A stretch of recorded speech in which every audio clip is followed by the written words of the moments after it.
Hello, everyone, and welcome back to another episode of What a Fuster Cluck. I'm your host, Lolita Keys, and on today's episode, I'm going to keep it short. I've been giving you some longer ones, and I'm going to give you just a little quickie, okay?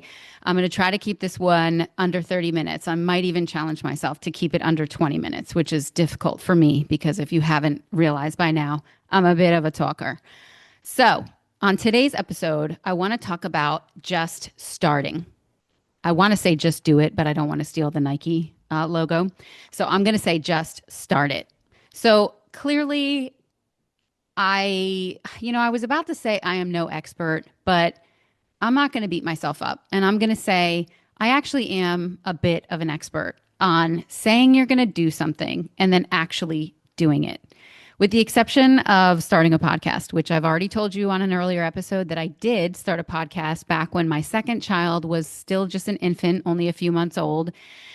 And quite frankly, it was just too much for me. But there were these, again, just these signs and these whispers telling me, come back to it.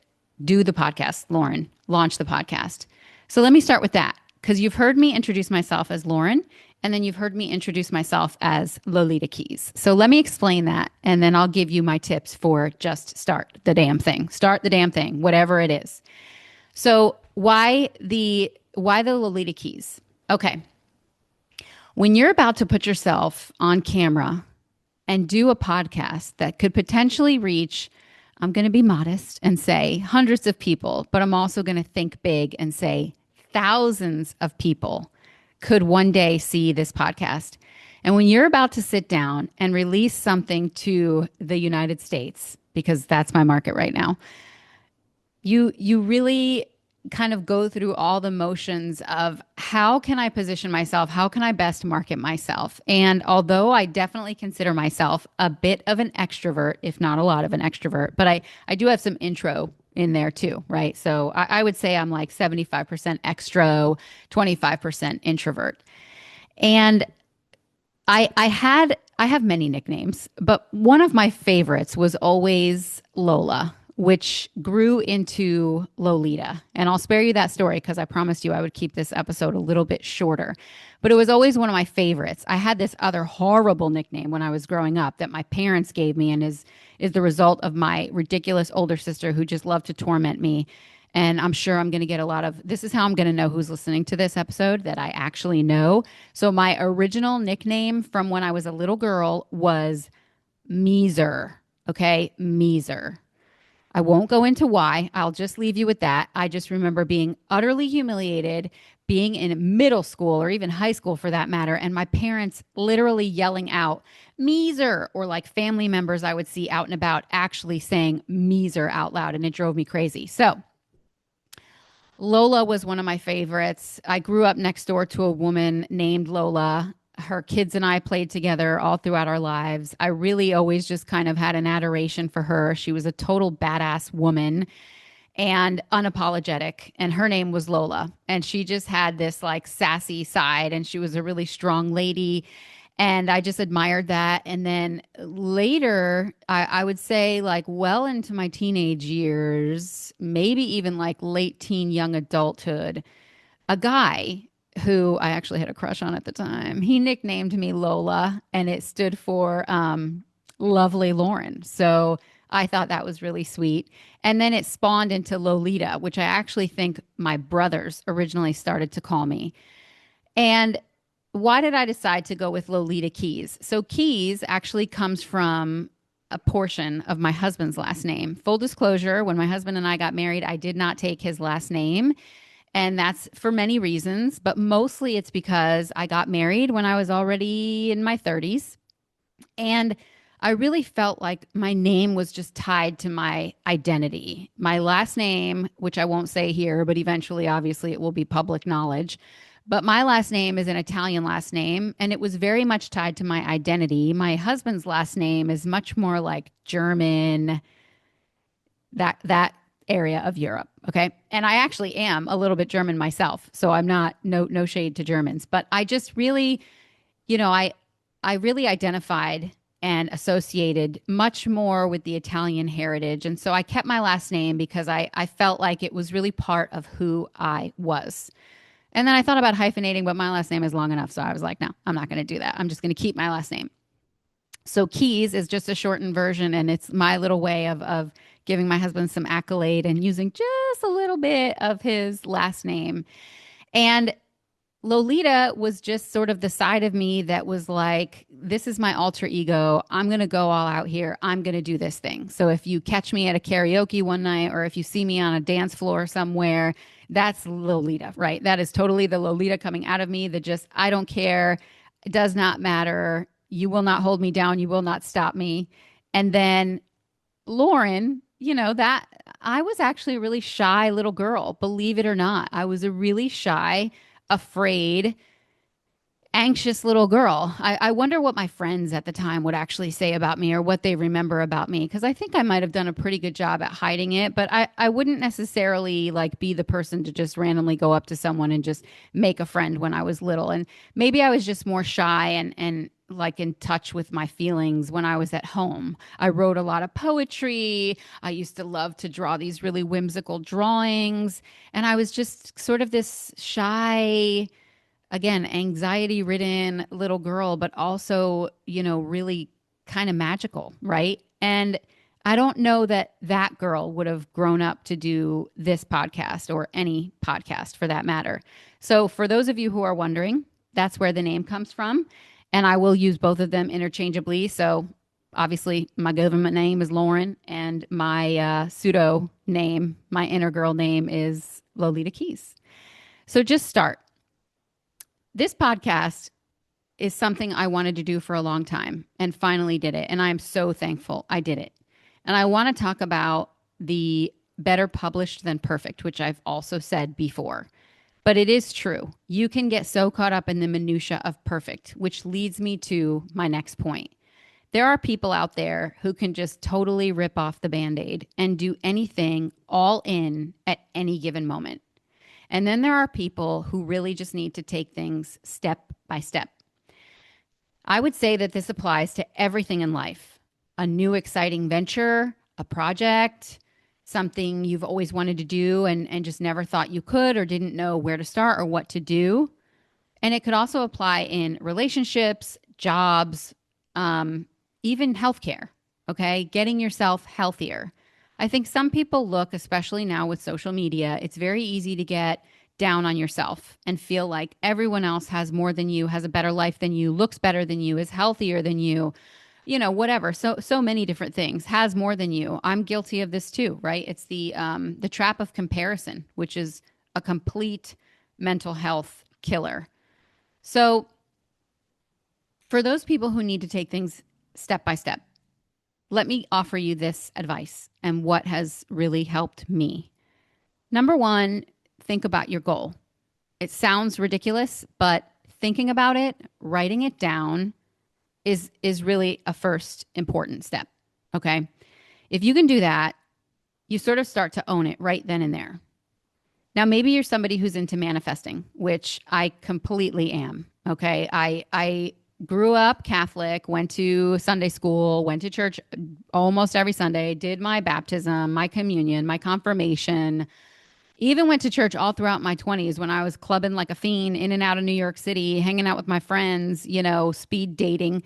I never actually did speed dating, but I thought that would be a funny thing to say right there. But, in and out of relationships, dating different guys. Like I still always went to church. And then I started dating this dude who sort of turned me into an atheist. And that's a story for another day. But as soon as my kids were born, I went like right back to being a believer. And more, especially lately, I've always prayed. I've always said affirmations to myself, but what I've been doing more recently is actually saying them out loud. And so I don't feel like a dork. I do wait till nobody's home at my house and I say these affirmations out loud. So you can love this idea or hate this idea, but I would say don't knock it till you try it, basically. And I would go as far as to say, put it on Post-it notes, whatever your goal is, and stick it everywhere. Put it on the refrigerator door, put it on the mirror in the morning, right? Put it on your nightstand or your lamp on your nightstand so you see it as soon as you wake up. Whatever the thing is, write it down. That's step number one. And then start to actually manifest it through your words, but more importantly, start to manifest it through your actions and really get clear on what it is that you want to do. Now, if you're my rip off the band-aid people, you've probably already done the Googling, the chat GPTing, the grokking, the whatever search engine you're using, whatever artificial intelligence chatbot you're using. You've probably already looked into everything. You've purchased all the things. You're ready to roll. You launch and you're golden. You do whatever it is that is your new goal. You want to be a marathon runner. You're like already running, miles and miles every day. You're not even looking back. You bought the fancy running shoes. You're all in. But maybe you're somebody like me who struggles with perfection and who also struggles with the finish line, meaning you just want to be there. You just want to be at that finish line because you see it. You have the vision. You know what it is that you want. But what you need to do is think about that big picture or small picture, whatever the goal is, big or small. I don't care. You want to lose 5 pounds, you want to lose 50. Okay. Think about it, envision what that looks like. And if you are that person that needs to take baby steps because the only way you will be successful is in small increments, well, then do that. But start to work backwards in your mind what that looks like. So your goal is to lose 50 pounds. How are you going to do that? Plot that out.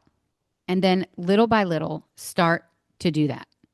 Maybe it starts out with incorporating a 10-minute walk. 4 days a week. Whatever it is, just start the thing because eventually it will become a habit. I want to share something with you too. So there's no exact universally agreed upon measurement for this, but in estimation in the United States, a survey conducted, I think it was Moneypenny, found that only about 7 to 8% of Americans say they are working in their dream career. A broader survey suggested only 14% of American adults say they are working in their childhood dream job. And then another 67% of US adults said they did not fulfill their childhood dream job. So a rough estimate is basically 10% or less of people in the United States are actually living or working their dream job. So let that sink in. I highly recommend that you read a book called Outliers by Malcolm Gladwell. I hesitated to read this book for a long time because I thought I already knew what it was going to be about. I thought this book was going to be about all the most wealthy, famous people of all time and how they worked so hard and did so many amazing things to become so successful and to become multimillionaires.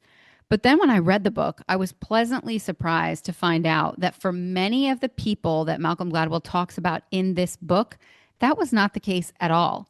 For a lot of them, it really boiled down to right place, right time, right niche. Okay.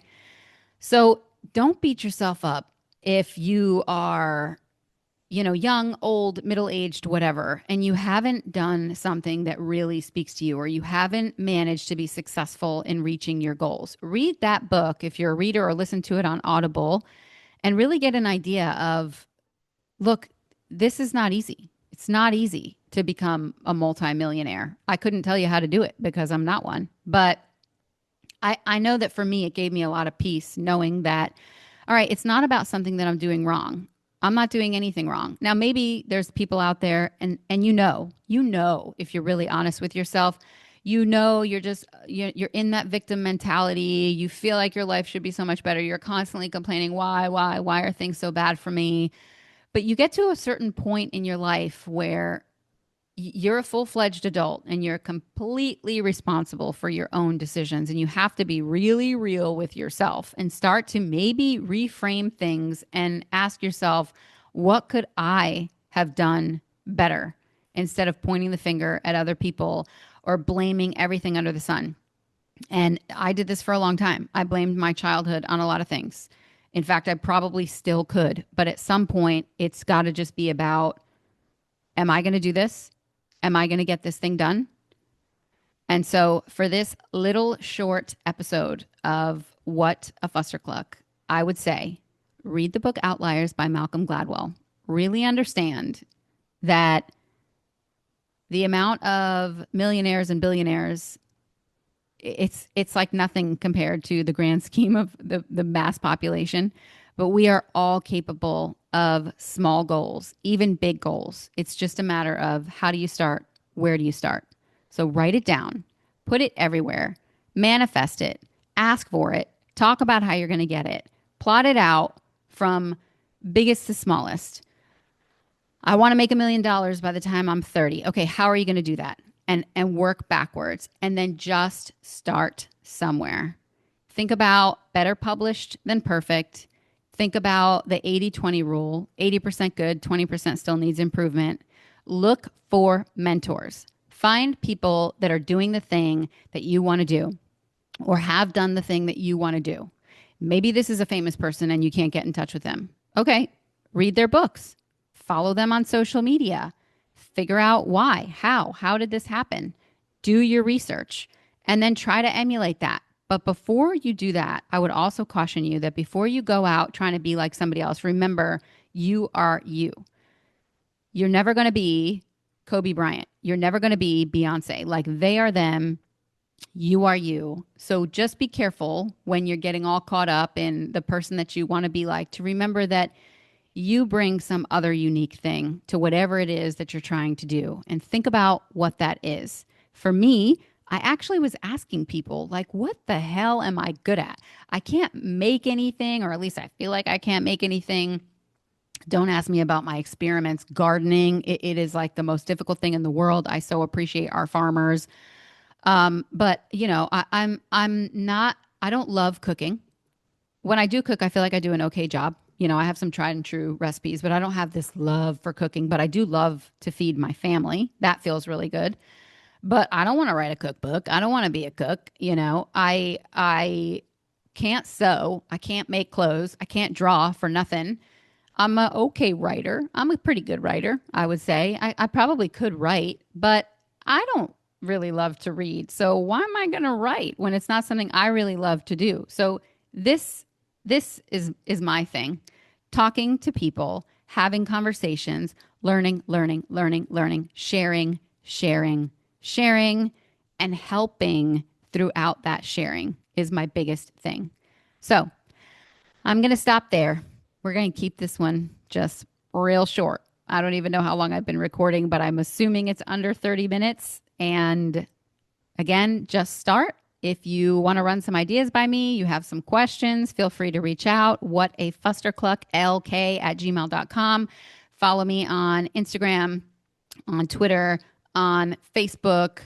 What a Fuster Cluck. Just do a search for me and hit me up in the direct messages. Ask me anything you want to know about how I might have started on a supplement journey or a health and wellness journey or a career journey, whatever it is, ask me the question. If I have any knowledge to share, I will absolutely do that. And stay tuned for the next episode. Thanks all.